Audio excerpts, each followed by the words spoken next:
Welcome to the Nerd Party.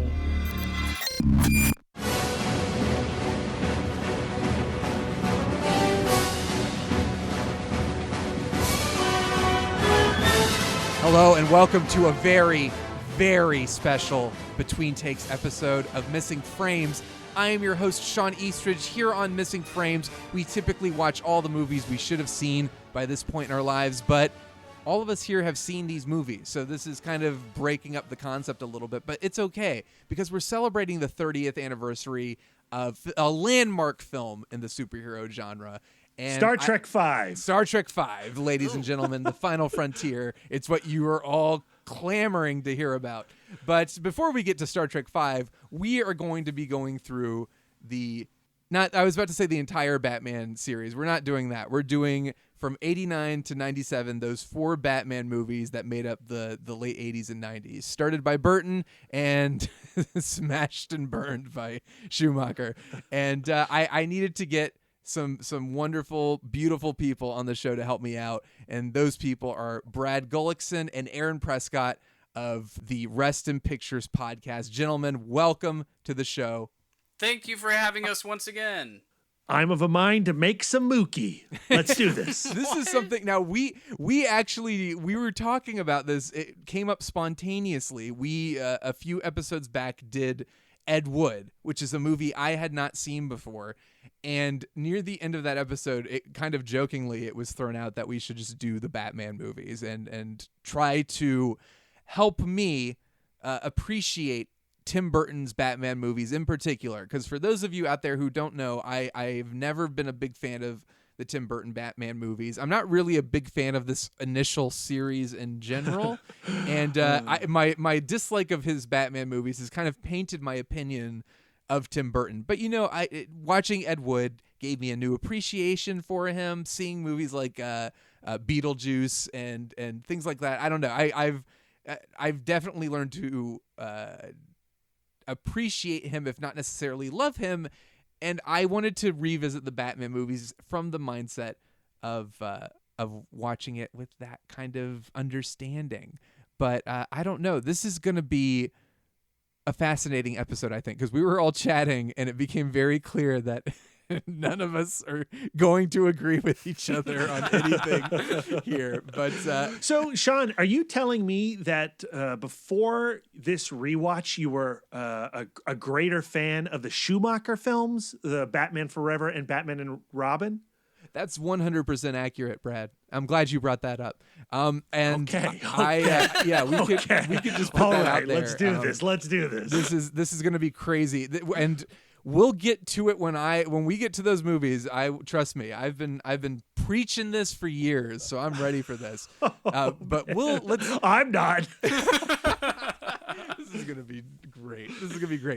So 1989. Let's just kick things off. 1989 Batman.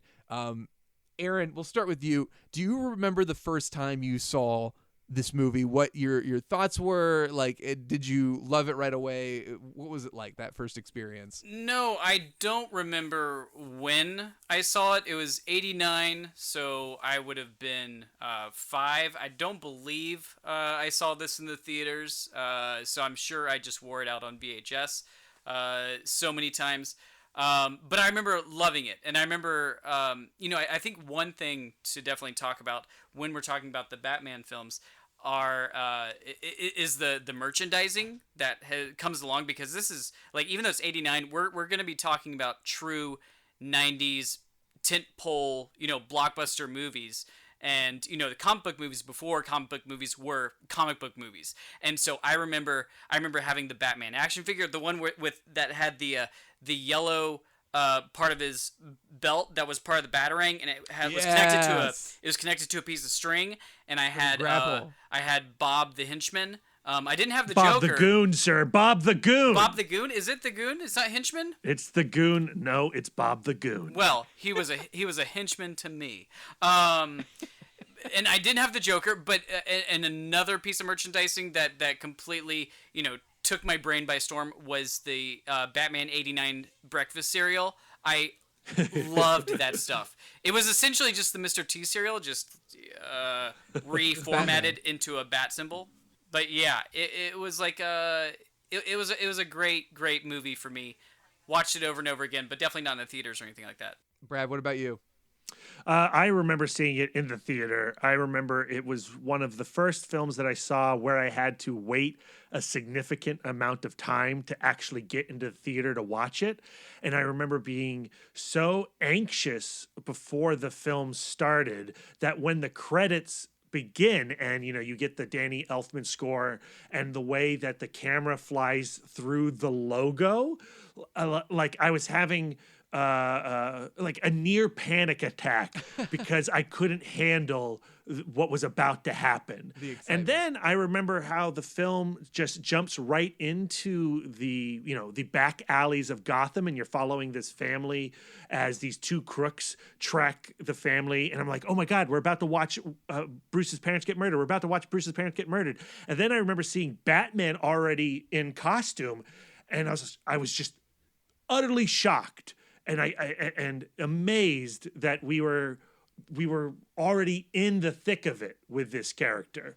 And I to this day I still really appreciate the structure of the '89 Batman for that reason. I think over time my appreciation for the movie has waned a little bit, and we can get into that in a little bit. But I still get a tremendous wave of nostalgic joy every time that opening credits starts. Yeah, I'm glad you guys brought that up, because one of the big things about Batman was the marketing, and it was just like a juggernaut from what my understanding, just reading about it and watching the documentaries, and it was such a cultural event, and the poster and the casting and getting Burton involved, it was just so gigantic. And what's funny is it wasn't like the movie was huge, but it wasn't like Star Wars huge. But for some reason, it's like, and when people look back on it, I feel like no one really talks about it with that same kind of like admiration as like Star Wars. But there's this vibe of like, if you lived through that, it felt like just as big. Like I don't think you can talk about the film without talking about the blockbuster culture. Yeah. It feels so much like that. And it almost, reading about that gives me a more of an appreciation for the movie, and just like what it must have been like as an experience, and just being part of that kind of cultural, just feeling the excitement of it. The first time I saw it, it wasn't until I think probably Batman Returns had come out. I was, when the first Batman came out in theaters, I was around 3 years old, so I was definitely not going to be allowed to see it. I wasn't allowed to see Batman Returns. I was watching Adam West Batman, and I thought it was the greatest thing on the planet. And I remember my aunt and uncle, they had like just a vast collection of VHSs. They had so many movies. I saw Indiana Jones for the first time at their place, like tons of movies that like Temple of Doom was my first Indiana Jones, and I was definitely too young to see that movie. But Batman was another one. And I remember as a kid, I was about 6 years old, and just being like, this is so cool. This is so cool. It is so clear I'm not allowed to be watching this movie because it's dark and it's violent and it's really, really intense. And I just thought it was the coolest thing ever. And I had no concept of really like what a lot of people had when this movie was released, which is like the only thing they knew about was the camp. So the fact that they were making a serious Batman movie, I think threw people off completely. And everyone was up in arms about Michael Keaton being cast, and they were like, he's going to ruin it. It's going to be campy, just like the Adam West show. And I think a lot of people's reaction, at least initial reactions, were just relief. Like, were driven by the fact that it was like, oh, it is dark. It is twisted. But as a kid, I'll tell you what, I sure am glad that we're, as a society, we're completely over getting upset at Batman casting. Absolutely. Of, who will be putting on the cowl and cape. I'm glad we're over that. We've learned our lesson for sure. We've come a long way. But yeah, I mean, I'm lying.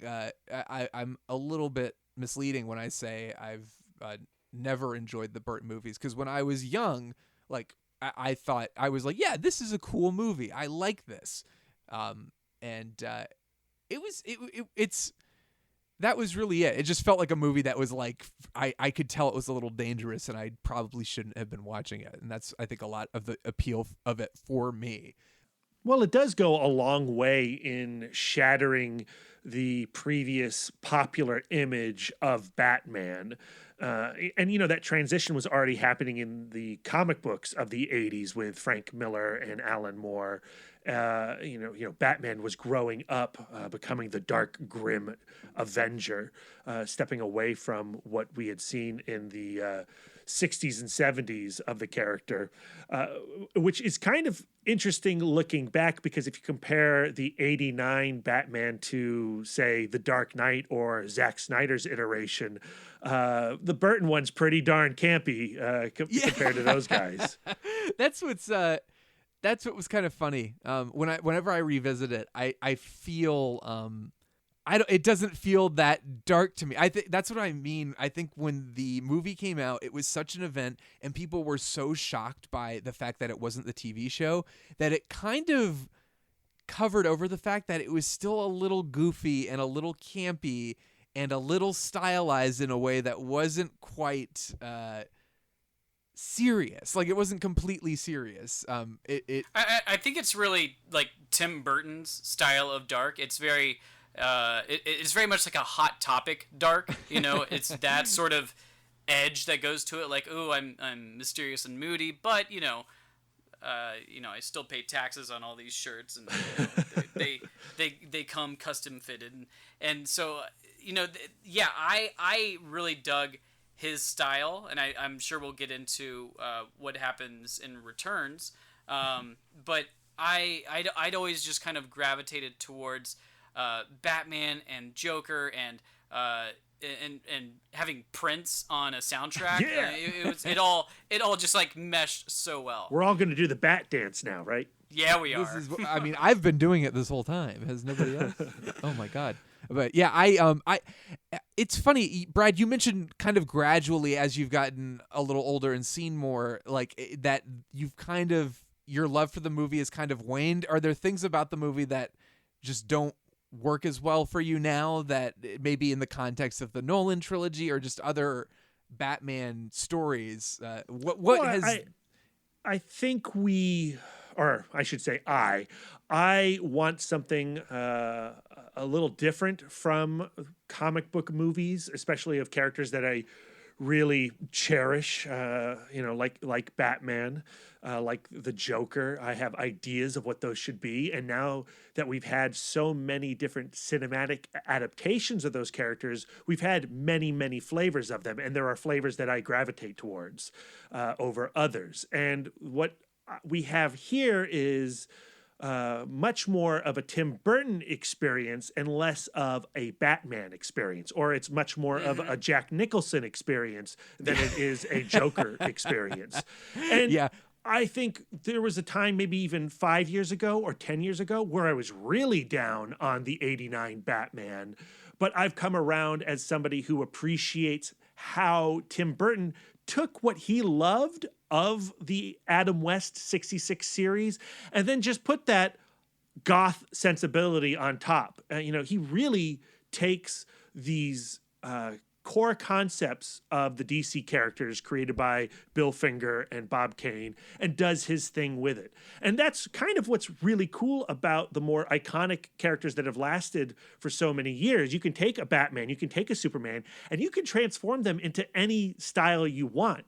And that's what they've been doing in the comics forever. You can find humor, you can find dark and gritty, you can find just straight up weird and bizarre. You can find esoteric and ethereal versions of the character. And it's really about what does the writer see in this model. And that's now, as we've had so many directors take on Batman, I really want people just to put their personalities onto these skeletons.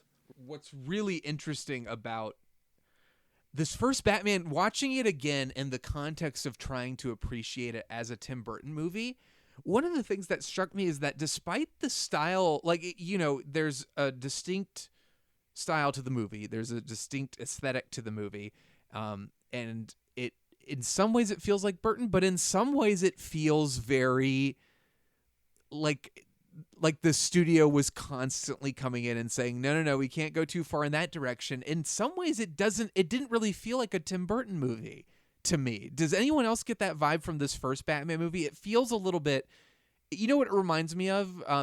A little bit is the first Spider-Man movie compared to the second Spider-Man movie. Like the first one's a little more contained, a little more inside the box to fit the studio mold, and then once that's a success, the studio's a little bit more willing to be like, hey, have at it, do what you want. Burton is still on a leash with the '89 Batman, and he is let off it in Batman Returns. But I don't think you can watch the '89 Batman and not either connect or recognize the aesthetic that is seeping in there from Burton's personality, as witnessed in Beetlejuice and Pee-wee's Big Adventure. Yeah, it feels a little bit like, watching it this time, I swear to you guys, I promise, I really, really tried. It is so hard for me to like this movie. I have such a bias against it. And what really happened is, just to go back to my first viewing, as I started to get older, I've always been a big Superman fan. So I started to watch Batman, and it just started to feel more like, I was like, this is kind of like, none of these characters are likable. None of these people, like, Batman isn't heroic. He's kind of just like a creepy psycho, just like the Joker. He's not really fighting for anything. He's just sort of weird. And I think that kind of turned me, and I was like, and of course, growing up in high school, a bunch of people were like, well, Superman's lame and Batman's cool. And I was like, well, maybe I'm just lame. Maybe I don't get it. Like, you can like them both, Shawn. No, you can't. You can't. But that's what I felt like. I felt like, well, maybe it's just like, the Joel Schumacher movies are ridiculous and stupid, but like even the Burton movies I never really got into. And I was like, well, maybe Batman's just a character I don't really like or get. And I thought that for a long time until I saw Nolan's Batman Begins. And then it all clicked with me. And I was like, oh my God, that's what I was missing. I never understood the character. I finally do. And then I went back and I read Batman Year One, The Dark Knight Returns, and I was like, this character, he's been there this whole time. And my dislike of Burton's Batman was almost a resentment. Like, how dare you make me think I didn't like Batman for all these years? It's like, it's completely unfair to him, but it's like this resentment that's built up inside me. So I swear to you guys, I tried so hard to watch this movie without that personal bias coming in, but I can't do it. I just can't do it. And part of it, I think, is the fact that I need the connection to the character, and you don't really get it in this movie. There isn't really an explanation as to who Batman is, who Bruce Wayne is, why he's doing what he's doing. Even the Joker gets like more of an origin story than Batman. It feels like every character in this movie has more going for them than Batman. And that's what I think at the core of Batman '89 really, it holds it back for me. Like I just can't get don't you think into that's at the core of these first four Batman's problems as a whole? Yes. With the exception of Batman Forever, which we'll get to. No, we're not there yet, Shawn. We're not there yet. But how do you guys see what I'm saying? Like, it feels like in retrospect, a lot of people have been like, oh yeah, that's a good point. Like, Batman is really like kind of the bland character in this movie. I don't know. What do you guys feel about Batman and Bruce Wayne as a whole? Aaron, you want to take this? No, I think just as, no, you're wrong. I think just as a mysterious character, having this mysterious background, and like Brad said, how it didn't come about in like a straight narrative like Superman the movie did, where we see the origin story, we see his planet, we see how he grew up, how he finally got the cape and all that stuff. We're thrown right into it, and so we're having to piece these little things together. And in a time where that's legitimately like the number 2 comic book character movie, the second superhero movie, it's kind of refreshing to kind of have that take to kind of be mysterious and to be dark and be brooding. And I loved Michael Keaton's portrayal of that character. I think it worked really well. And just kind of piecing it together. Yeah, Joker had, more of an origin story, but, I like that metamorphosis of a character, but I think by showing the origin of the Joker, there's the thing that Burton likes to do is show the duality of that character and how Batman is just as much of a psychopath as the Joker is, and I think he really shows that a lot in both movies, in Batman and Batman Returns. I think he shows both sides of it, and there was one part that I really focused in on this time was when he walks into Vicky Vale's apartment for the first time, and Bruce is walking around and he says, "Wow, nice place," or lots of room or something like that. Space. He talks to her, lots of space, and then Joker comes in 3 minutes later and says the exact same thing, and I was like, oh, okay. So I like that. I like that mysteriousness and that kind of evolution of the character by showing us more of the Joker. My problems with the film, I would echo a lot of what Shawn said. I agree that it's not Batman's movie. It is Joker's film, and as a Batman fan and a member of the Batman fam, I would want more time devoted to the psychology of Bruce Wayne. And to Aaron's point, they are mirrored images of each other. They're both very broken people.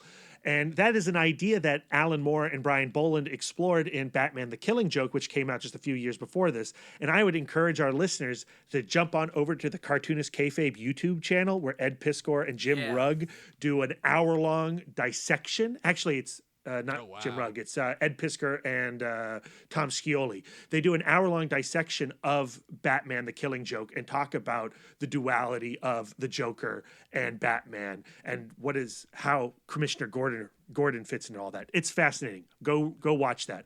Go ahead. Well, Burton and I think DC Comics and the producers of this film take that idea up of these two broken individuals, and what's the difference between a guy who dresses up like a bat and a guy who dresses up like a clown and punch each other. And so there's a jewel of that in the 89 Batman. It's not quite explored further as further as it could. That's not a right sentence, but you know what I mean. Just go with it. As far as it could, because Burton is kind of like Guillermo del Toro, where he's in love with the monster. And he could be in love with the monster that is Batman, but instead he's in love with the monster that is Jack Nicholson and the Joker. Yes, and 100%. That steals too much of the movie's attention. Yeah, I think that's my biggest thing is I completely see what Aaron's saying, because I did get that. It's like the idea of what separates Batman from the Joker. And all the great Batman stories do ask that question, and they do answer it. And the difference is that Batman doesn't kill. Batman is the hero. Batman does what he does because it's right. In this movie, there is no answer. It's like there isn't really anything that separates them, except Batman is trying to murder criminals and Joker's trying to murder innocent people. There is something about it that just feels like really twisted to me. Yes, because it is. The core problem with Batman is that he has a hole in his soul, because when his parents were murdered by a criminal in an alleyway, he has his childhood stolen from him, and his whole purpose is to regain his life by making sure that never happens again to another child. And in the pursuit of that vengeance quest, he loses some of himself, so he has to constantly be self-regulating. And that's what a Batman story should be. That's what Batman Begins is. That's what The Dark Knight is. That's what so many great Batman stories are. And 89 does touch on it a little bit, but doesn't really, it gets lost in the weeds. I think the problem is Bruce Wayne. You need to have a kind of an anchor almost, and Bruce Wayne is such a confusing character. And this is, I want to be clear, I think Michael Keaton is so good in the two Batman movies he did. I think he's really, really good. I really wish I could have seen him in one that I was like, yes, this is a great Batman. I think he looks great, and I think he has the kind of he's got the right vibe, but I think the problem is Bruce Wayne is such an enigma, and not in the way that it's like interesting. It's in a way where it's like, what is this character? He's like lonely, but he wants to bang like all the hot reporters that come interview him. And that seems to be something he's like genuinely interested in like being with her, but for no real reason. But then, well, the Vicky Vale stuff is terrible. Yeah. And then Yeah. it's like the romance just feels undercooked, but it's like, I couldn't get a handle on him. Like, it's like, why? Yeah. So what motivated him to dress up like a bat? Nothing, as far as I can tell. There's a cave beneath the manor, and maybe he was like, well, I mean, the only thing I would say about that to counter that is the conversation that Vicky Vale and Robert Wool's reporter character have when they find out that Bruce Wayne's parents were killed in that alley, and they're looking over the photographs of the old newspapers. Like, there is a sorrow there that you see on Kim Basinger's face as Vicky Vale that, like, I connect to emotionally. Like, that's probably one of the most powerful moments in the entire film. But again, it's fleeting, and we never really see that pain from Bruce Wayne's point of view. Yeah. Aaron, say something to us. Tim Burton doesn't know how to shoot an action shot to save his life. That was the other thing. And that's actually, I'm glad you brought that up, because that was the Batman. The problem with Batman in this movie is, okay, we don't know why he decided to dress up like a giant bat. Why? I don't know. It's scary. Like, it's never explained in the movie, but it's also like, what's the angle of that?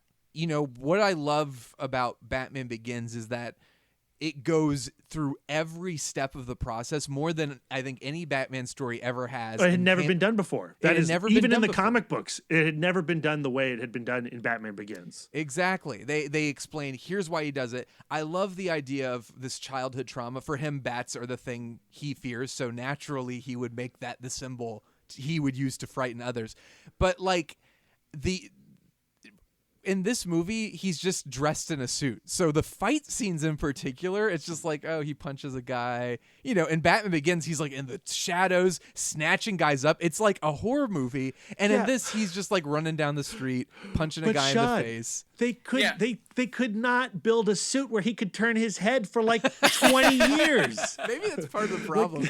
But like, I don't know. I agree, Aaron. I think that's especially in this first movie, like, Burton gets the silhouette perfect. Like, it just looks, you know, you put a nice bright light behind that guy and some smoke, and, you know, fill it with shadows, and it looks perfect. You get up close to that costume, and it looks like it was just made out of an old rubber tire, and you feel so bad for Michael Keaton and what he has to put up with to get in that suit. It's very stiff. But I think going back to you know, what Burton wasn't able to contribute as much to the Batman character. Yeah, he's able to do the Batman stuff, but yeah, the action isn't really there. But also, you know, if you're not going to be able to execute the action, he also doesn't really execute him as a detective as much. No. Like, there's one small scene where, like, he figures out, don't put this lotion with this perfume, and that's it.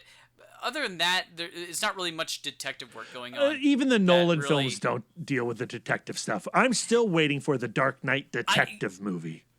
I think you're right. I mean, I was thinking about that with, you know, this 4 that we kind of, you know, set ourselves on, and probably the best iteration of Batman as a detective is Paul Dini, you know, in the animated series. I Correct. thought we were going to say Batman Forever, but we'll get to that. No, I was not. I wasn't. No, we weren't.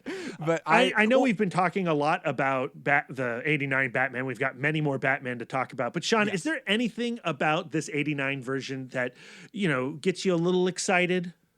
There are things I really like. I love some of the Joker's lines when his girlfriend, he's checking himself out in the mirror, and she puts her hand on his shoulder and goes, "You look fine." And he looks at her and goes, "I didn't ask," and looks at her hand, and she just removes it.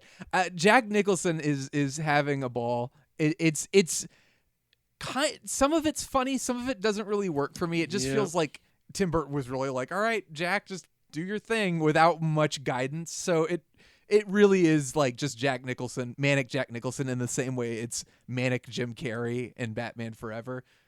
So I do like Michael Keaton. I think he's got some really cool moments in this. I love the the art gallery when they do the whole dancing to the Party Man song and painting, and when Batman comes in, their interactions. I love that whole action sequence where they're kind of trying to escape the Joker, and he has the shields on his car. I love all of that. As a kid, that was like, yes, this is cool. Stuff is happening. Batman's fighting the bad guys. Michael Keaton really is the highlight of this movie for me. It's very, very difficult for me to get into it because of the reasons I've listed. And I also love the Elfman score. But what about you, Brad? I mean, I think we haven't talked enough about the sets of the 89 Batman. It's all shot in Pinewood Studios. In a lot of ways, it feels very small by today's standards. You look at Gotham City and there's like 3 street corners that you see throughout the entire film. But those street corners are stunning. I think the Gotham of the Tim Burton Batmans is without a doubt my favorite Gotham. It's cinematically, it's the most cartoonish, the most heightened and extreme. But it feels lived in. It feels gross. It feels steamy as all get out. Someone deal with all that sewer steam. You got a real infrastructure problem, Gotham City. So I love all that, and I mean, I love the Batmobile. I love the design of the Batwing. I love the church. And I love that score. It's just crazy that are like one of our first big superhero movies, and it's like crossed between a superhero movie and German expressionism. So many deep shadows and just like weird angles, and it was just it's so bizarre looking, but so perfect because it did put you into like another world. Like you didn't feel like you felt like Gotham was just its own individual place. Well, so much sorry, Aaron, I love interrupting you. You know that. I know you do. You're good at it. Go. Well, like right now, cinema is all about capturing a reality and a place, and we don't give a lot of love to the abstract. Like Wes Anderson does his thing, but in our Marvel movies, in our DC movies, we want our cities to look like cities. And I like the very comic book-iness of I'll say all 4 of these Batman movies. Like it is a unique world. That's true. I do appreciate the production design. There's something about it. I just don't really get into it in this first Batman movie. It feels not enough neon lights. I needed more. I needed more Dutch angles. I need more neon. more day glow. I get it. We'll get to it. Don't worry. But I think it does. There's some cool stuff in this movie, and I try to give it props because I don't want to just be like, I hate it. But like there's so much about this movie that I can't possibly fathom in terms of the impact it had on the superhero genre. And the look of the film is incredibly important to that. But Aaron, did you want to finish your thought that Brad so rudely interrupted, or are you good to go?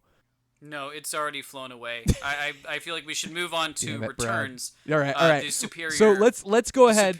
Yeah. Let's go ahead and so on a scale of 1 to 5, Dances with the Devil in the Pale Moonlight, how many would you give Batman '89?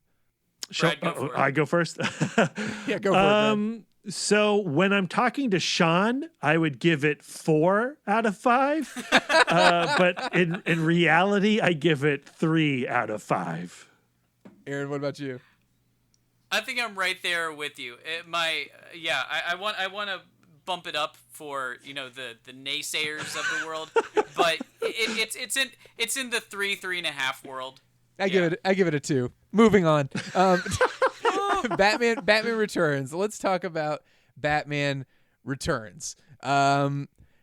As we said, this is Tim Burton off the leash from the get-go. It's like, this is a Tim Burton movie, no question asked. It is so stylized. It has his weird sense of humor. It feels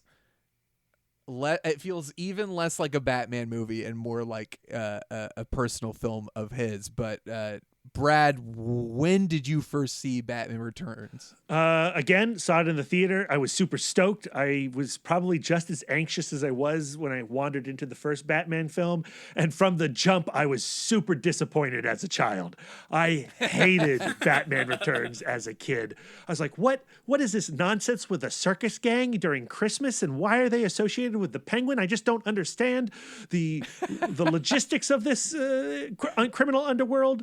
I thought the Penguin was gross and icky, made me uncomfortable. Catwoman made me feel funny downstairs, and I didn't understand that. And what happened to Vicky Vale? What happened? And it just really, really bothered me. Now, as I've gotten older, I love Batman Returns. Oh God, Aaron, your turn. Just quote unquote all that stuff that he just said. That's literally how I felt. I hate Batman Returns.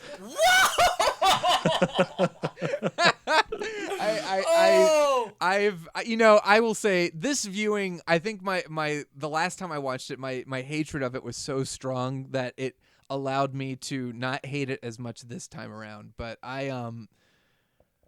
am not a fan of this movie. I think the way I got through it this time was I was like, oh, it's a comedy.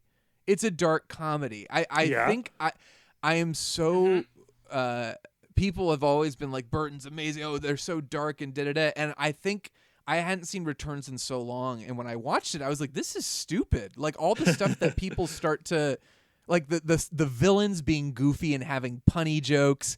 That's all in Batman Returns. The weirdness, the stuff that doesn't make sense. Like it starts here and then it gets carried into Joel Schumacher. It turns family friendly as opposed to just weird and twisted. So I think a lot of my dislike was like, why do people like this so much when this movie feels just as stupid as like Batman Forever? It's just like through Tim Burton's filter. But for a lot of the reasons I don't like Batman that much, the first one, I really don't like Batman Returns. And I just don't know if I like Tim Burton's Batman as a whole. I can't get on that train. When I first saw this movie, I did like it again for the same reasons. I was a kid. I knew it was like, I'm not allowed to be watching this, so that's cool. But yeah, I remember being really disturbed. Like Batman 89 is pretty twisted, but Batman Returns is like mean-spirited. Like there's a lot of gross stuff in this movie, and it just feels like Batman's already not heroic, so I don't like him. He's attaching bombs to people and killing people. It just felt like I don't like Batman. He's kind of a despicable person. I don't like the Penguin. He's gross. Catwoman's just weird.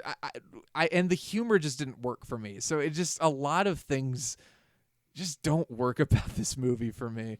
So just real quick question, and this might go into a tangent. You know, you've mentioned the fact that Batman kills in these first two films and how that doesn't really drive with your Boy Scouty, Superman-y worldview. Is that a strong departure for you? Like if you see that happen in a movie, is you go like, you know what, I can't identify with a hero, or I can't even appreciate or celebrate a hero that would take a life? No, I don't think that's it, because you know, obviously there are plenty of heroes that do, like Iron Man and Captain America and things like that. There's something about the fact that it's because Batman has nothing established. Like, I don't know what his moral compass is. And if he's supposed to be a hero, and we know that Batman is a hero based on the best versions of the character that we've seen. I don't know. Shouldn't you only be addressing the context of the character through the film that you're experiencing in the moment? I mean, that's possible, but I just don't like him. Like, it's like, I don't know who he is.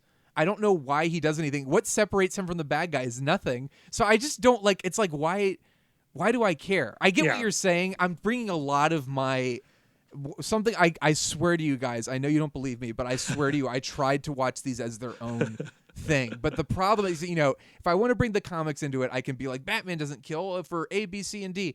But like watching the movie, it's just like, this guy just shows up in a bat car and like takes people out left and right. He's just as evil and twisted as these other guys, and there's no moral code. There's nothing that separates them from him or him from them. So I don't know. I just there's this. I agree with a lot of what that, you're saying. I don't think they properly established the moral code of this particular Batman in either the '89 film or the Batman Returns.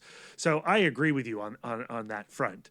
And yes, it is without a doubt a very goofy and silly movie, and that tracks right into Batman Forever and Batman Beyond and comes directly from the camp of the 66 series.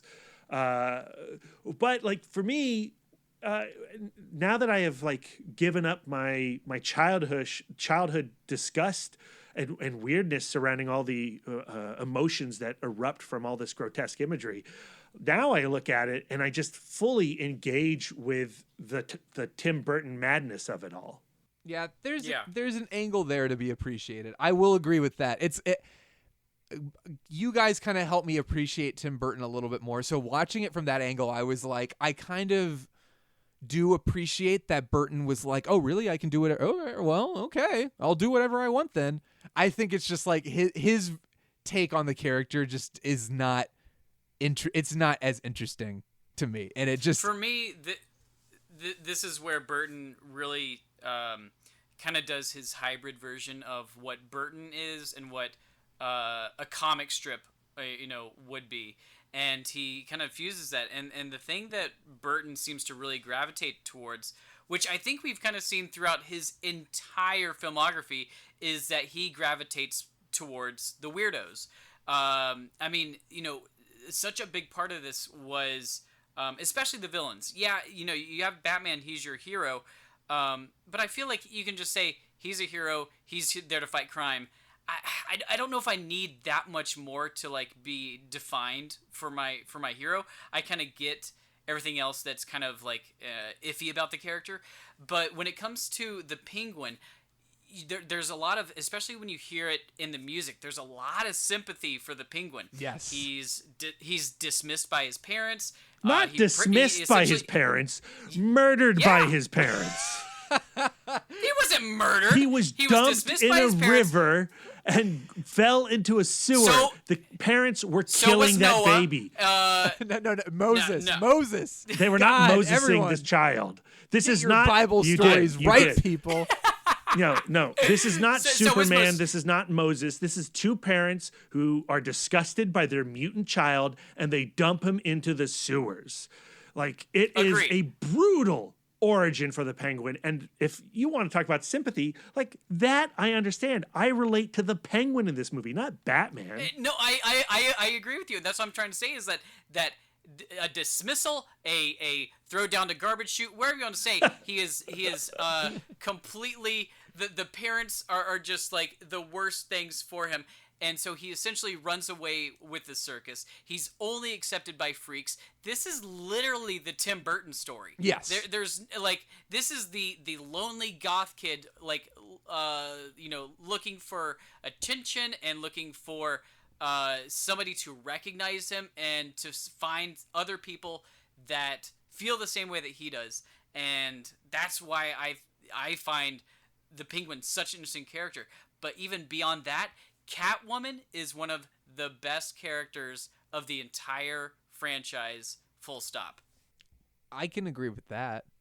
Agreed. Michelle Pfeiffer's performance is perfect. The costume is out of this world. The way she portrays the character is fantastic, and it's another one of his little, like, Tim Burton fantasies, because it's, he's finding that duality of it's the female side to the Batman freak, and it works completely for me.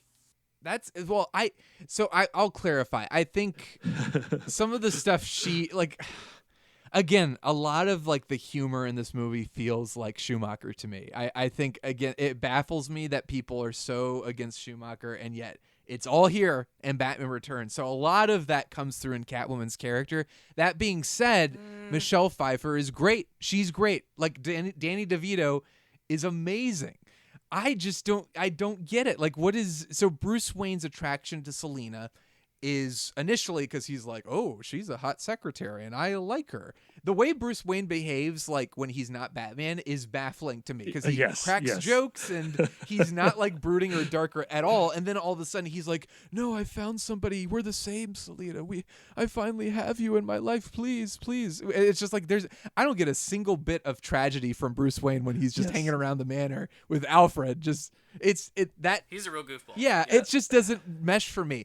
But that being said, the same way there was a like little gem, like you were saying, Brad, in Batman 89 with the parallels of the Joker and Batman, there's a gem in this movie that's the Bruce and Selina relationship that again just it never works for me because Batman doesn't seem to want anything except to have a girlfriend. Like it's like all he wants in either Batman or Batman Returns is he's like, oh, Vicky Vale, maybe she'll help me. In Batman Returns, he's like, oh, someone I can relate to. I need this person. It's like, so does Batman just? He's clearly lonely. It's a very Burton theme, like this guy who wants to be understood. Selina Kyle is very like, she is the perfect person to understand him.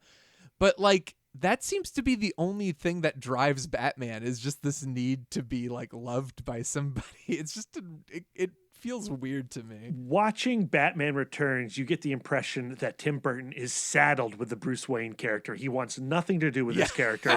Please get him out of my movie. I have written a film. It's called Penguin Begins and Ends, and that's the film I'm telling. And I'm stuck with all these deleted scenes of Bruce Wayne still in the cut. That's what Batman Returns feels like, and I agree with you, but I feel a lot of pain for the Penguin. And I think Danny DeVito is great in the movie, and everything around the Penguin character I really appreciate. And yes, the Catwoman performance, Michelle Pfeiffer, is stunning in it. I love her anger. I love her sensuality.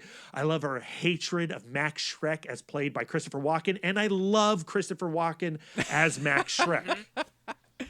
The most Schumacher character in the Batman, first two Batman films. He does have my favorite line in the movie, which is near the end when after Bruce rips off his mask and is like, Selina, we're the same. Max Schreck goes, Selina Kyle, you're fired. And Bruce, why are you dressed like Batman? I don't know why. That's so funny to me. But that's by far my favorite line in the movie. Bruce, why are you dressed like Batman? You fool. He is Batman. Shoots him. I'm like, this movie is He had a hell of an arc. I'm telling you, this movie, part of why I didn't dislike it as strongly as previous viewings is about a quarter of the way through, I was like, this is a comedy. It's a dark comedy. It's not a serious movie at all. There's an undercurrent of tragedy to it, absolutely, but I think the Penguin is too absurd and gross to be really sympathetic. Yeah, right. I think Catwoman is too ridiculous to really earn my affection. Everyone in this movie is too extreme. It's called melodrama. It just doesn't work because it doesn't feel grounded in any reality. It's not grounded. Art I doesn't know, have to but be grounded. Even something like Ed Wood, which is so stylized, I felt like there was a kernel of human emotion, and I don't get that in either of these Batman movies. All right. Except for Batman Forever. Oh boy. Nope. But to that, I think. I think there might be something worth saying that, you're saying that you realized it was a like sort of a dark comedy. And I think, I can't remember how many we said that you had seen of Tim Burton's filmography, but that's always been a part of his format. And so I wonder if you had been bred on Burton, from a young age with Beetlejuice and with Pee-wee and all that other stuff. I wonder if all that other stuff had kind of permeated, if it would just kind of allow itself to be easier to digest. I don't know. I think possibly. I do, like I said, I think seeing where Burton came from and getting more of a feel for his style helped me get through Batman Returns this time around. I think at the end of the day, I can't separate my love of Batman from Burton's take on the character, and it just doesn't. They don't click for me. Like I'm like, I know what Batman is. I know what I want him to be, and Burton's take just isn't that. And beyond that, I would get it if it was like, oh, but it's Burton's take. It's kind of like it's his own thing, but it's not even interesting to me. Like his version of the character is like a less interesting. It's like, oh, he's just a freak like everybody else, and he's just wants to bang a freaky girl in a garbage bag suit. Like his take on it is not as it's not compelling enough. It's not compelling enough to hold my interest, which I think is part of the problem. But I don't know. I mean, fair enough. I don't think we're going to convince you otherwise, and I'm not here to convince you otherwise. But I think what is really telling about Batman Returns is that when it came out, half the people that saw it said, this is too darn funny for Batman. And the other half said, this is too darn disgusting for Batman. Right. It's a very bizarre mixture of tones. And I agree, it doesn't quite work, but I appreciate the madness of it all. But I'm glad you brought that up. The box office numbers weren't bad for Batman Returns, but the first Batman was such a huge thing that Batman Returns' moderate success was seen almost as a failure. And a lot of it was attributed to the more extreme tone of Burton. So they very clearly took a step away from that and were like, how do we sell action figures? How do we sell toys? Let's figure that out first, and then we'll maybe make a movie as well. But before we move on, how many... what should our rating system for this one be? A raw fish. How many raw fish? How many blood gushing noses would you give Batman Returns? Aaron, you go first. We'll start with Aaron. We'll go alphabetically by first name. This is a superb Batman movie with a stellar antagonist, and Catwoman is perfect. This is a 4-star. Dead fish gushing nose sort of movie. Brad. Well, when I'm talking to Shawn, I give it 5 gushing noses. But when I'm talking to my Letterboxd, I give it 3.5. Yeah.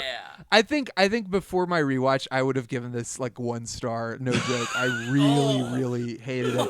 I think this rewatch, I would just bump it up to 2, same as 89.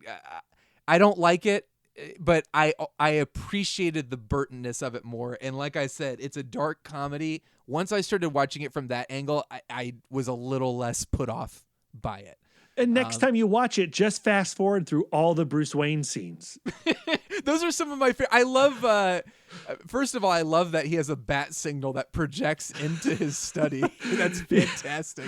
Good thing he doesn't hang out with anybody. Out his window. Yeah, it's a good thing Selena Kyle didn't make out with him during the bat signal appearing. But like, I loved. Bruce feels a little looser in this movie. I did like that. Like Batman and Bruce feel a little more like. It's a little less like serious, a little less stiff. Like I love the moment where Alfred, he's like, oh, like when you let Vicky into the cave, like, thanks, Alfred. I thought that was really funny. I loved that callback because a lot of these movies, it's like they never mention the girl from the previous movie. And I love that comment specifically because so many fanboys were so pissed off about it, and rightfully so. It was a really dumb moment, but I love that they just address it head on. There are little things like that about Batman Returns that I appreciated. Or when he's driving in the Batmobile and he's trying to turn it into the Bat Missile to get through that narrow alley, and he kind of goes, uh-oh, this isn't good. It just felt very like, this is kind of nice that he's not so stiff and serious. He's kind of making little wisecracks. So I did like that. Don't like anything else. But let's go. So Burton by this point is done. He's decided, he's like, I can't do anything else. It doesn't seem like the studio wants me to do anything else. And I guess I'm gonna go do Superman. Yeah, exactly. Yeah, which is even weirder. But like, I don't know does anyone know what the story is about Schumacher getting hired? Like what he'd done that they were like, yeah, let's get this guy to do a Batman movie. Well, I mean, feel like he made a ton of really interesting movies by this point, including The Lost Boys. Yeah, he just did. Did The Client. Yeah, The Client. Yeah, but those movies are like they're R-rated, kind of like. It just feels like, oh, let's make the kid-friendly Batman movie. It just feels like Schumacher. What a strange choice. And then it turned out to be an on-point choice, but not necessarily the best choice. But let's talk about Aaron. Since we're going in alphabetical order now, we have a method to the madness. Aaron, do you remember the first time you saw Batman Forever? Oh, yeah. This was definitely in the theater. It was definitely first week because I definitely had all four of my... I was probably holding all four of the McDonald's glasses in my hand at the same time. The Riddler, the Two-Face Batman and Robin glasses. Promotional Aaron, do you stuff. still have those? No. I think they're at my mom's house They are somewhere. at my I'm sure mom's they are. house. You think they are. You know 100% they are. No. We still drink from them to this day. Not joking. I'm sure you do. They were good glasses, quality stuff. No, but I remember seeing. I'm pretty sure I loved this when I was younger. I'm almost positive I did. And another thing that really completely got me, because it only took over like the whole summer, was that soundtrack. Yeah. Especially "Kiss from a Rose" just was everywhere, and yeah. So I loved it at one point in my life. Brad, what about you? Yeah, I remember seeing it in the theater the first time, and I also was really into it because I was coming off of my hatred of Batman Returns at the time. I fully embraced. We were also dumb kids. We Yes. were dumb kids. What Yes, can we say? yes. Okay? Well, Brad, how Back off. were you a teenager when Batman Forever came out? Let's see, when's Batman Forever? 1995. I was 5, yes. I was 16, my friend. I was driving around. Nice. And I feel was like this way movie, like into I'm surprised you enjoyed it, because it definitely feels like I was 9 when I saw it, and I feel like that was the perfect age to see this movie. No, like I think I had really confused myself into believing that Batman Returns was the silly one and that this was a more comic book appropriate version of the character. And I was excited by this new visual flair that Schumacher was bringing to Batman Forever. So I was way into it. And then, like, 3 years later, when Batman and Robin came out, I was like, oh, this is terrible. But now when you watch Batman and Robin and Batman Forever together, you go, nope, they're pretty much on the same page. They're the exact same. No. Oh, Yeah, yes. My God. Oh, yes. Oh, I yes. so Oh, I yes. like I said, I was 9 when I saw Batman Forever. First Batman movie I ever saw in theaters. All I knew about it was like he fights more. The fight scenes are better. It's more colorful, and also Robin's in it. This is the best movie I've ever seen.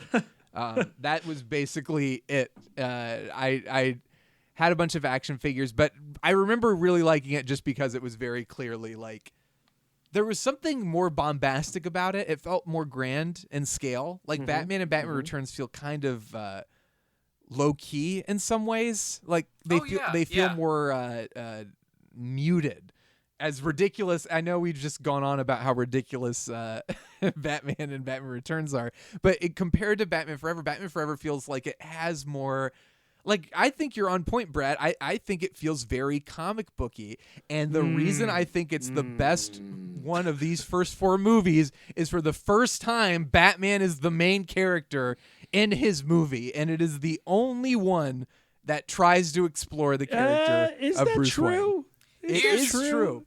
But even if that was true, here's the problem there, is that your Bruce Wayne is played by Val Kilmer, and Hold on. that just doesn't work for me at all. He is so... No. He is so smug.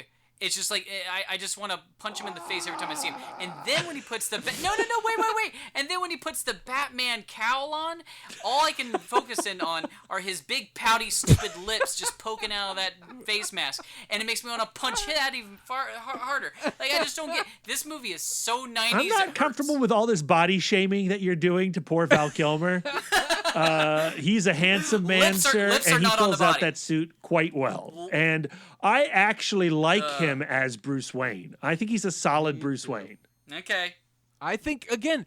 I think his Bruce Wayne is better. It's just like it's so smug, but that's kind of like, that smugness is coming from your hatred of full lips, sir, and I will not have it. I think that's it. He doesn't feel smug to me in this movie. He feels like genuinely lost and doesn't know what's going on. The most smug he gets is when he has the incredible line, "I've really got to get you out of those clothes."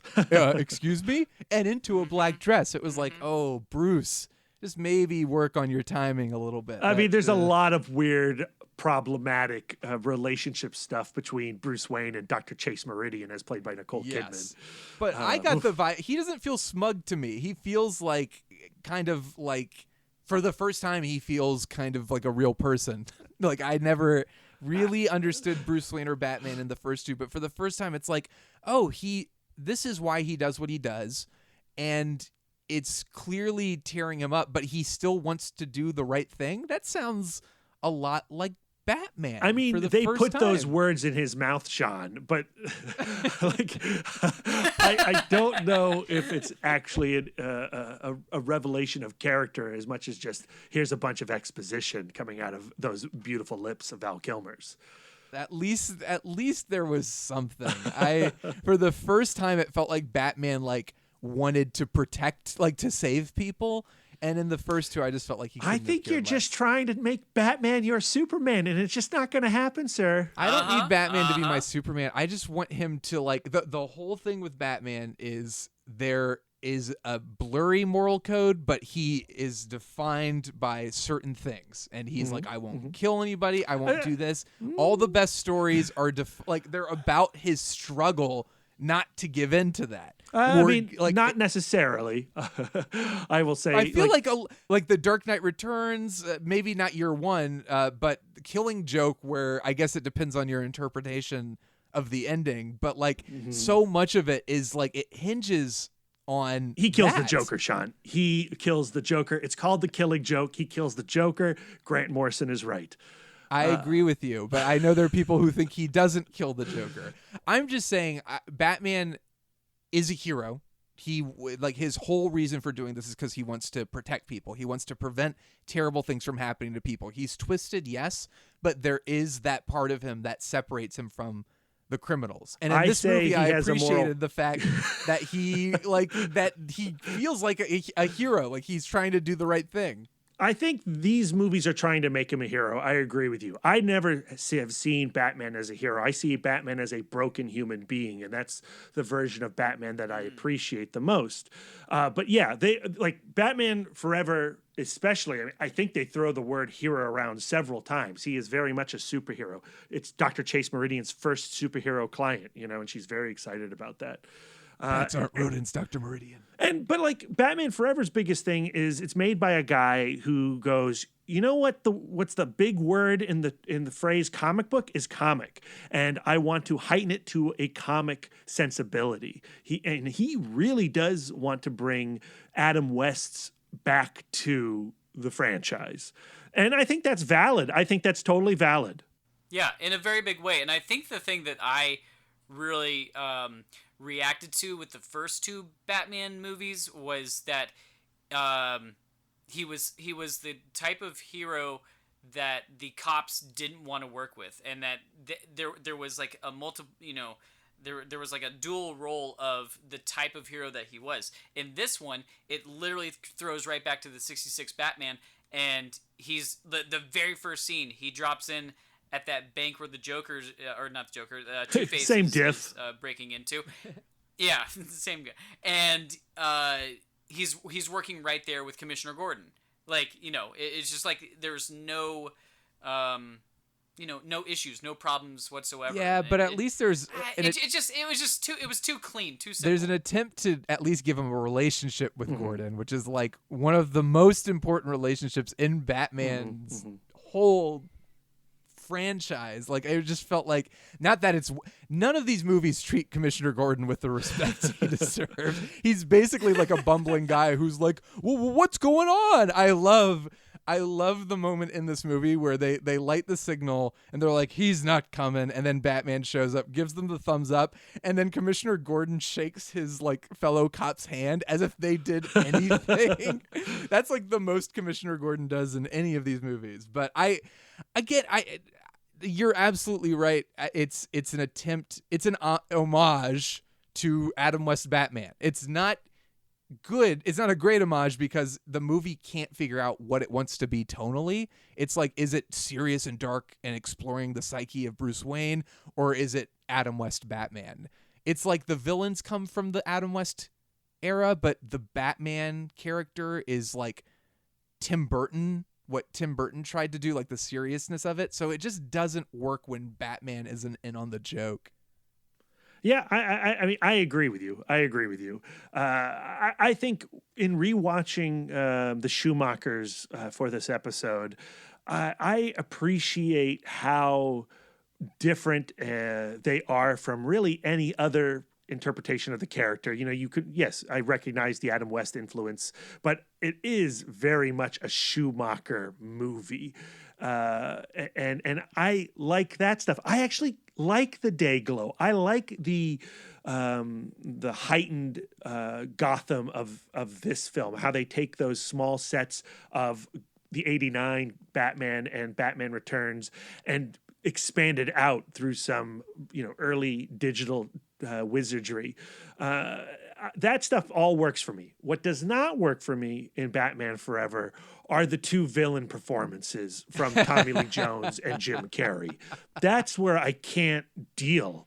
You talk about not being able to connect with some of the characters in the previous Batman Burton movies. The Two-Face and Jim Carrey Riddler, I hide from their performance. I hide from their persona. It's nails on a chalkboard. One thing I did notice watching through these movies, again, Joker, Penguin, and Catwoman, they all have an edge to them. They're dangerous. Like, you are scared of them. You don't know what they're going to do. That is gone in the Schumacher movies. There is no danger with Jim Carrey Riddler. There's no danger with Tommy Lee Jones Two-Face. They're basically, Jim Carrey's being Jim Carrey, and Tommy Lee Jones is desperately trying to keep up with Jim Carrey, but really they both just end up being the Joker. Like, they're both being a version of the Joker. They're just crazy and cackling and being complete goofballs. But I think a lot of the problem with them is there is no sense of threat for Batman. It's like, if you gave Bruce Wayne a little bit more development, you lost the slightly interesting villains in the process. I agree. The Riddler's endgame is literally just to get smarter. That's he wants to get revenge on Bruce because Bruce shunned him. It was so traumatic that he was like, he's you were supposed to understand. I'll make you understand. So his whole thing is he wants to get revenge on Bruce, and he wants to get smarter. That's it. Your Jim Carrey is on point. I love this movie. It's great. Oh. Bummer.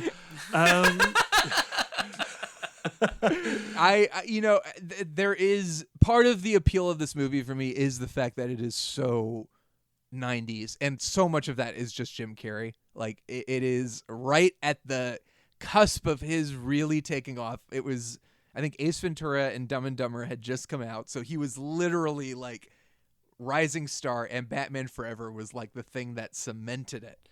And he is just like, in the same way I think Burton was like, yeah, Jack, just do that. Just keep being you. I think Schumacher was like, hey, Jim, yeah, do your thing. Everyone else, whatever. Don't worry about what they're doing. Just be you. But, like, amplify it. I'll tell you what, probably the worst direction to give Jim Carrey. Yeah, never amplify Jim Carrey.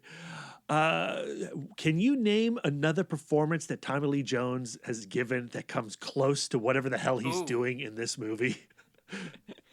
No, you cannot. No. And it is wild to watch him. Like, it's my uncomfortableness with Tommy Lee Jones as Two-Face is that he's behaving in such a manner. This isn't decent, sir. please. Go, step away. Go make fugitive. He is lost in this movie. He is out of his element. I have you guys heard the story of like Jim Carrey meeting him for the first time? No. Yeah. So Jim Carrey, he was like, "Oh, I know we're gonna be working together." They like ran into him at a restaurant and was like, "Hey, I'm looking forward to working with you." And basically, Tommy Lee Jones kind of took him aside and said, "I can't stand you." Wow. I think the words he used, according to Jim Carrey, were he said, "I cannot tolerate your buffoonery." That's what he said to Jim Carrey. So immediately Jim Carrey's like, "All right, this is gonna be fun." Yeah. But you see it like Jones is. I always use this as an example. Dumb and Dumber. I adore that movie, and what makes that movie work so well is obviously Jim Carrey and Jeff Daniels. But the reason Jeff Daniels is so good is because he's not competing with Jim Carrey. He is his own character. He does his own thing. He's not like the straight man, but he's not being Jim Carrey. Tommy Lee Jones didn't know what to do other than try to match Carrey, and you can't match Jim Carrey. So it's like that was the ultimate failure. Is one, he shouldn't be in this movie in the first place, but two, that he tries to match that level of energy, and it's just not right for him. I've got a question, and it's maybe, before we move on, maybe more directed towards Brad. Do you think that you would have, or maybe now, would now react better towards this movie if there were not two Tim Burton movies? Like, do you feel like that set a tone for like, I want it to progress this way, instead of going like let's say like a Mission Impossible style where we get a new director and a new tone each movie? You mean when I was 16 years old or today? No, today. Do you think if because it feels like with two movies from one director, and it has like that setting, I feel like that's what it did for me. Is like when I look at it, if I had Batman 1 and then Batman Forever right after, no Batman Returns, I feel like I would react a little bit differently. I'd be a little more open to it because it's like, oh, it's just a different interpretation of this character. Well, I mean, that is where I am right now. Like, that is my philosophy now. We have so many Batman movies, let alone Batman cartoons and Batman video games and Batman comics. Like, what I love about this character is what I was saying earlier, is that it allows for so many different interpretations, and that all Batman to me now are valid. And that's what I love about the character, is that everybody can run loose. So when I watch the Schumacher movies today, I don't hate them the way that I did maybe 5 years ago or 10 years ago. And a lot of that has to do with Grant Morrison's run on Batman from around that time, because he was trying to show all the glorious stuff about the Batman of the 50s and the Batman of the 40s and the Batman of the 60s, and how they're all radically different, but they're all a piece of the tapestry. And so now I step back and I go, oh, this is all really cool and weird, and some of it I like more than others. But if I am taking Batman Forever only as its own thing, and this is the only Batman I have in my life, F this movie.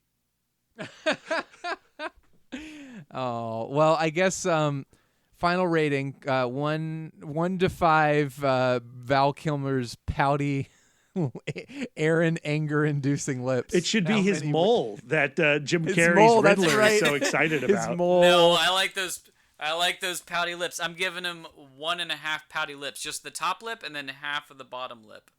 What about you, Brad? When I'm talking to Shawn, I'm giving him 1. When I'm talking to my letterbox, I'm giving it 2. All right. Well, when I'm talking to Brad and Aaron, this gets 4. Wow.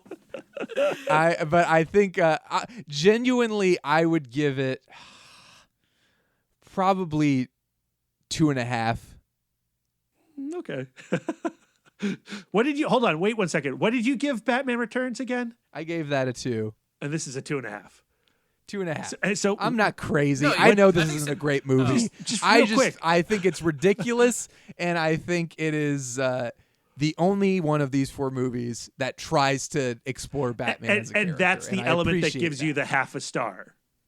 That and just the entertainment value of it. It feels like it feels like a grand entertainment to me. It's stupid, but there are set pieces. There's like quips. It has a larger budget. Like the first Batman and Batman Returns feel like kind of just like smaller scale, kind of grungy. Batman Forever feels more like, oh, it's a big summer blockbuster, and that's partly why I like it more than those first 2. Okay. Now on to the greatest film anyone has ever seen. Joel Schumacher, I guess because Batman Forever did really well at the box office and sold a lot of toys, they were like, hey, let's keep doing that. And everyone went off the rails and decided to make Batman and Robin. Is there anyone in this group who wants to defend this movie, Aaron? It's a better movie than Batman Forever. Yeah! Yep, I'm putting it out there. Sick. First off, it's literally the same movie as Batman Forever. But the bonus is that we get Arnold Schwarzenegger. Okay. That's always a bonus. Yeah, okay. We get Uma Thurman, and she's on point. Those two together, they know exactly what movie they're in. Unfortunately, we get Alicia Silverstone, and she's awful. But there's so many different like little like beautiful. What are we laughing at? Hold on. I don't. Arnold Schwarzenegger is crying. great. Uma Thurman is great. Alicia Silverstone, terrible. Yeah. Okay, continue. Is she not? I think she's on the same level as the other 2. Oh, no way. She doesn't know what she's in.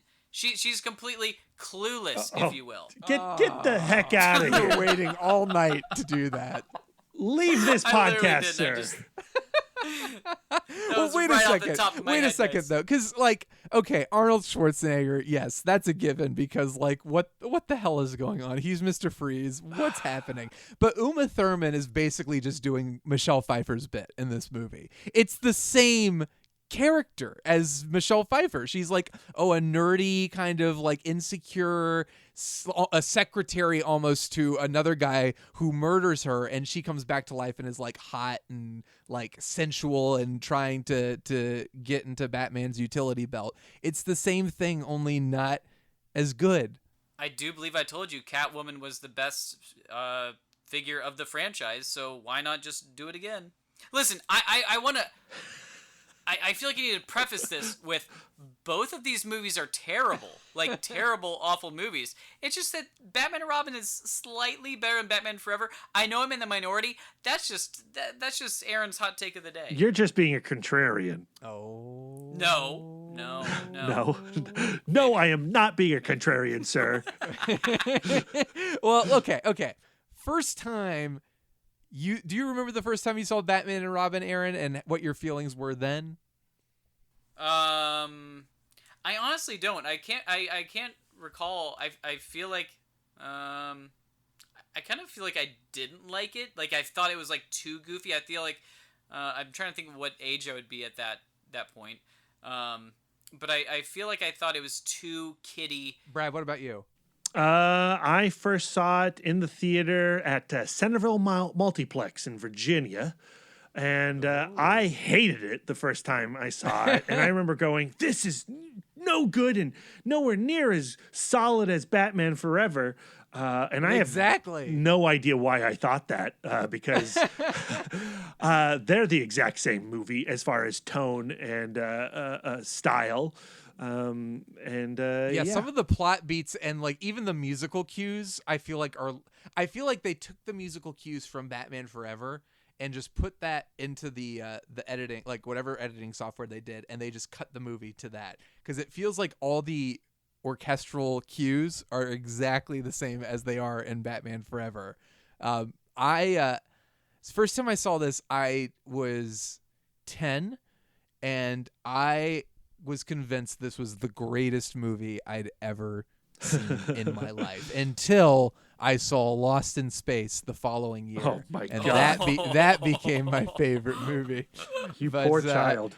Yeah, Batman and Robin, it is awful, but I think the opening sequence is like camp brilliance. Like it is so absurd and ridiculous. But the second we get out of the Mr. Freeze sequence after Batman thaws Robin in a pool of hot water, and it cuts to the Poison Ivy stuff, I feel myself immediately tune out of the movie, and I'm like, I don't want to watch anymore. But I stand by. I think I would rather watch the first 20 minutes of Batman and Robin than either of the Burton movies. Oof, boy. Oh my! God, shots fired. Just for the moment when they get ice skates they kick ice skates out of their boots. And play ice hockey with the henchmen. That's it. I love you, Shawn. I really do. I think if Batman and Robin was 20 minutes, I would probably enjoy it quite a bit. Unfortunately, it's 9,000 hours long. And I think, a lot of that initial pain in 1997 was the fact that this is the tail end of Arnold Schwarzenegger's career, before he goes into governorhood. And he was such an icon of my youth. The Terminator films and Commando and Total Recall and Predator. I adored those movies. I treated them like high art, and I still do. And to see him join the buffoonery of Schumacher's, and we'll even say the buffoonery of the Burton aesthetic too of performance, is almost as uncomfortable as it is to see Tommy Lee Jones attempt it as well. In rewatching it, I'm a little more into the vibe of Batman and Robin than I am Batman Forever, because I think once you go through the barrier of the third film, let it out. You now relax into the atmosphere of Batman and Robin. And so I think if I watch them in reverse, if I watch Batman and Robin first and then Batman Forever, I'd probably feel the exact opposite. But by the time I got to Batman and Robin, I'm like, yeah, okay, I get what Schumacher's doing. This is weird. I don't like it, but I'm into it. And yes, it is 9,000 hours long. And so if it was like 30 minutes, I'd probably really dig it. Yeah, this movie feels like it just never ends. And it's the same problem with that Batman Forever had, where they want it to be an Adam West homage, but for some reason, like, they treat the Batman stuff deadly serious. Not deadly serious is the wrong term, but like, it's pretty straight face. Like, Batman and Robin are the straight characters, and they, in the Adam West TV series, are just as hysterical as the villains. And it's the tonal contrast that really makes these latter movies not work in the way that the Adam West series works. Like, it's just awkward. Like, the ice puns are too much. I know people say that all the time, but it's true. It feels painful to me. Like, Batman Forever, there's a little bit, there's a lot of it, and there's a lot of Jim Carrey hamming it up, but like, there's an emotional through line with Bruce Wayne's story. With Batman and Robin, they try to do something with like, oh, Alfred's dying, what do we do?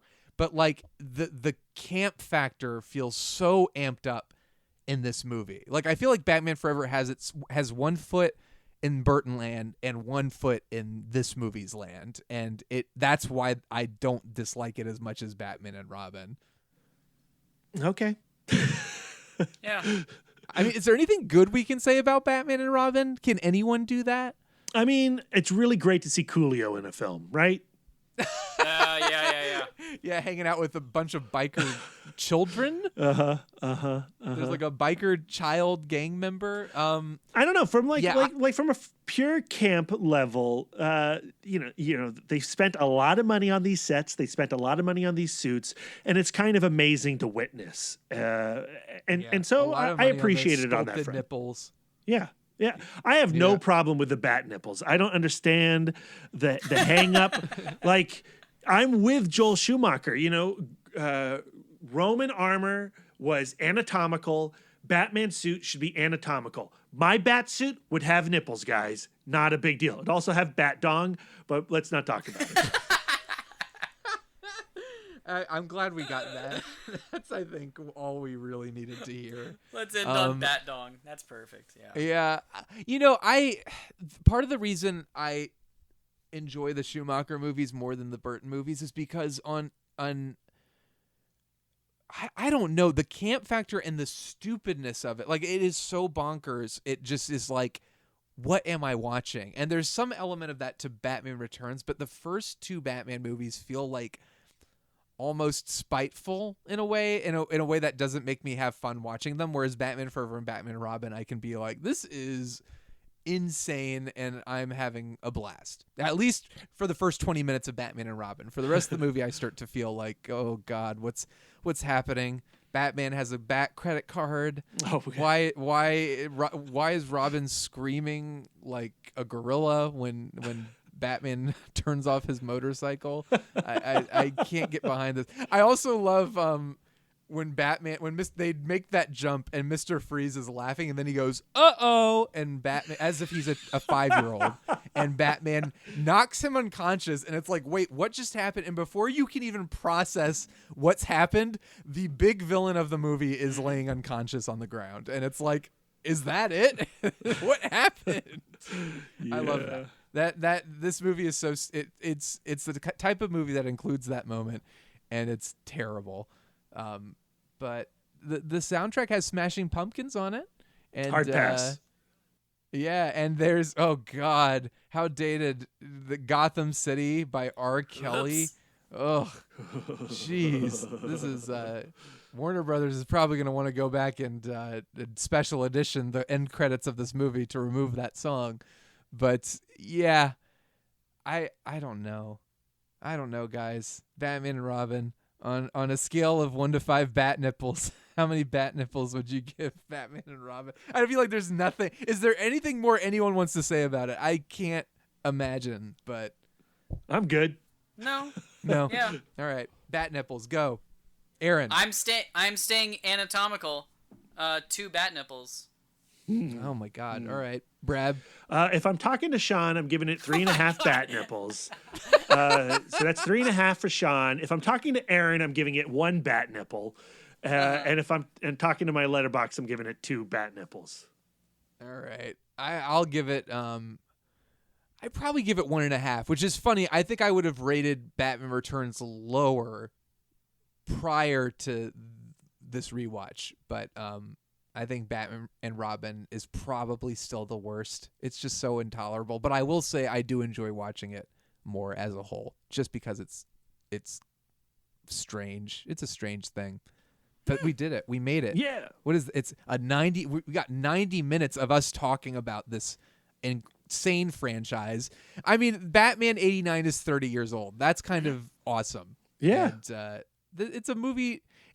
I might not like it as much as anybody else, but I do appreciate that we had Richard Donner's Superman, and then that franchise fizzled out, and then we had this completely different superhero movie, and which equally fizzled out. It equally fizzled out, but it opened the doors for so much, just like Superman did, and I don't think it's as good as Superman, but no. I do appreciate what it did for the genre. Sean, how do the Batman sequels, Batman Returns, Batman Forever, Batman and Robin, compare to Superman 2, Superman 3, and Superman 4, Quest for Peace?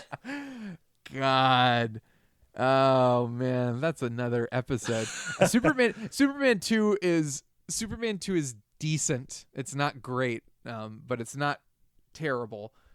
Superman 3, I'd probably prefer to watch Batman Forever over Superman 3, and I'd probably prefer to watch Batman and Robin over Superman 4. But Superman, that franchise has the benefit of Christopher Reeve throughout all of them. And as terrible as those movies got, Christopher Reeve was always there trying to give it some amount of decency.